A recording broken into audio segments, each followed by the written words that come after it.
অসুস্থ থেকে সুস্থ হয়ে পুনরায় চলাফেরা করতে পারা, এর থেকে বড় খুশি, আনন্দ একজন ছেলের জীবনে আর দ্বিতীয় কিছু আর আছে বলে আমার মনে হয় না। কেত গেছিল কি कहते हो তুই কেত গেছিল ক बालियाडांगी বালিয়াডাঙ্গি না লাড়ু খোয়া? लाडू खा লাড়ু খোয়া। মেহমান খাবা? मेहमान खावा কেদিন ছিল? अब्बा मोर হ্যাঁ, কথাই বলে মায়ের এক ফোঁটা দুধের ঋণ শোধ হবে না কোনোদিন। সত্য এবং বাস্তব। আমরা যতই চেষ্টা করি না কেন বাবা মায়ের এক ফোঁটা ঋণ শোধ করতে পারবো না। তারপরেও বৃদ্ধ অসহায় বাবা মায়ের দেখাশোনার দায়িত্ব একান্তই শুধু ছেলের। সম্মানীয় ভিউয়ার্স, আসসালামু আলাইকুম। আজ আমি খুব খুশি, অনেক হ্যাপি।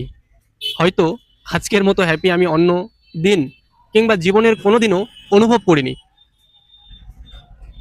কেন হ্যাপি, কেন খুশি, হয়তো সেই ভাষা আমার জানা নেই। তবে আপনারা পাশে আমার মাকে দেখছেন। আমার মা বিগত মাস দুয়েক আগে অসুস্থ ছিলেন, যার কারণে চলাফেরা, হাঁটা, খাওয়া দাওয়া, কথাবার্তা সব কিছুই স্টপ হয়ে গেছিল। এক কথায় মা নেই, এমনই একটা সিচুয়েশন তৈরি হয়ে গেছিল। আজ মা আমার দোকানে এসেছে, বসে আছে। এর থেকে হ্যাপি একজন মা অসুস্থ থেকে সুস্থ হয়ে পুনরায় চলাফেরা করতে পারা, এর থেকে বড় খুশি, আনন্দ একজন ছেলের জীবনে আর দ্বিতীয় কিছু আর আছে বলে আমার মনে হয় না। সুপ্রিয় দর্শক, যাদের জীবনে বাবা মা আছে, যাদের জীবনে মা বাবা আল্লাহ সুস্থ রেখেছে, তাদের দেখাশোনার দায়িত্ব একান্তই ছেলের কিংবা ছেলের পরিবারের। আমার মা বিগত সপ্তাহখানেক আগে আমার ছোট দিদির বাড়ি গেছিলেন। আমার ছোট দিদি না করার সত্ত্বেও মাকে নিয়ে যাই। 1 সপ্তাহ 10 দিন তাকে রেখে আজকে বাড়ির জন্য নিয়ে এসেছে। আমি কালকে ফোন করে খুব বোকা দিয়েছি যে মাকে ছাড়া আমার বাড়িটা ফাঁকা, তুমি তাড়াতাড়ি মাকে এনে পৌঁছে দিয়ে যাও। তো আজকে আমার মা এখন আমার দোকানে বসে আছে। মো কেত গেছিল की कहते हो তুই কেত গেছিল ক बालियाडांगी বালিয়াডাঙ্গি না লাড়ু খোয়া? लाडू खा লাড়ু খোয়া। মেহমান খাবা? मेहमान खावा কেদিন ছিল? अब्बा मोर फमे नहीं होता ওটা তোর কমেনি হচ্ছে না। আচ্ছা ঠিক আছে। আলা ঘর যাব না? না রোবো দোকানত? কেন রুম ঘর যাব না? ঘর যাম কেদিন থেকে বাবুটা মাইরা খালি দাই দাই করছে, দাই কাঁটা দাই কাঁটা। তো তোমরা খালি দাই দাই করবে হুম। ও তো বন্ধুরা, আমি এই ভিডিওর মাধ্যমে আপনাদের সকলের কাছে শুধু এটুকুই অনুরোধ করব, যাদের জীবনে বাবা মা নেই, চলে গেছেন না ফেরার দেশে, যেতে তো একদিন সবাকেই হবে। কেউ আমরা চিরস্থায়ী নই এই পৃথিবীর মায়া জালে, যেতে আমাদের সবাইকেই হবে।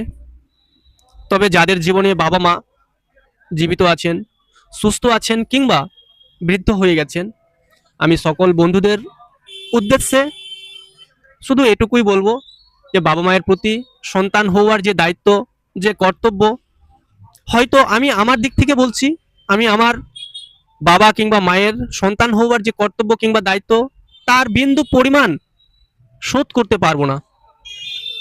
হ্যাঁ, কথাই বলে মায়ের এক ফোঁটা দুধের ঋণ শোধ হবে না কোনোদিন। সত্য এবং বাস্তব।